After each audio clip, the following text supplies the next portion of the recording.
Salam diplomat, saya Arya Karyanto, siap bikin gebrakan. Masalah sampah harus kita hadapi baik individu, masyarakat maupun pemerintah. Pada bulan Agustus sampai September 2023, tempat pembuangan akhir Piungan ditutup sehingga berdampak ke Kabupaten Bantul, Sleman, dan Kota Jogja. Depak Piungan adalah tempat pembuangan akhir yang menjadi langganan kabupaten dan kota tersebut. Akibatnya terjadi penumpukan sampah liar di mana-mana, seperti di jalan, sungai, ataupun tempat-tempat sepi. Kandungan sampah di TPA 50% adalah organik yang bisa dikomposkan skala rumah tangga. 35% adalah barang ekonomis yang bisa dijual. Kemudian 15% adalah barang residu yang harus ditampung di TPA atau dibakar. Maka dari itu, kami mempunyai inovasi berupa insinerator Little Boy untuk mengurangi residu yang dihasilkan skala RW ataupun padukuan. Nah, di samping saya ini sudah ada insinerator Little Boy yang berfungsi sebagai alat pembakar sampah residu yang berkapasitas 1 ton per hari. Kelebihan insinerator ini adalah tidak memakai bahan bakar solar, bensin, ataupun listrik, tapi hanya menggunakan oli bekas atau minyak goreng bekas.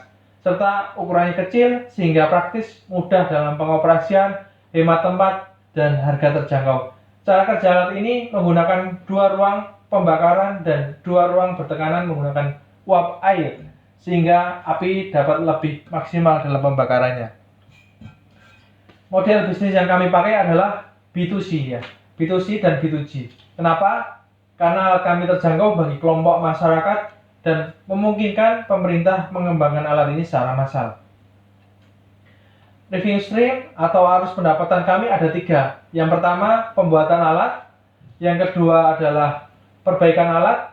Yang ketiga adalah edukasi permasalahan sampah yang menumpuk dan penanganannya. Market size kami bisa mencapai 188 miliar rupiah dengan perkiraan setengah dari desa yang ada di Indonesia menggunakan produk kami.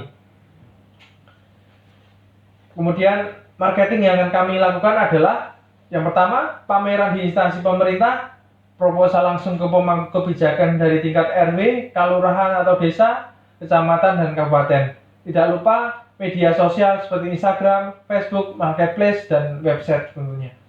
Kemudian HPP yang kami tentukan adalah total biaya produksi yang meliputi yang pertama, listrik, upah tenaga kerja, bahan baku, dan biaya penyusutan alat dan lainnya. Kemudian dibagi jumlah produk yang dihasilkan sehingga muncullah HPP. Nah, dana yang dibutuhkan untuk pengembangan produk kami berjumlah 200 juta rupiah untuk kebutuhan riset alat insinerator, pembelian alat uji emisi, dan alat pendukung produksi. Kemudian 3 tahun ke depan kami akan melakukan pemasaran, kemudian promosi produk dan riset agar lebih menjangkau masyarakat lebih luas lagi. Kemudian dampak sosial alat ini adalah terserapnya 3 orang dari setiap pengadaan satu alat insinerator Little Boy ini. Kemudian dampak lingkungannya sampah residu hanya tersisa 2% dari 15%. Tidak terjadi penimbunan sampah di mana-mana, kemudian bau sampah juga tidak ada.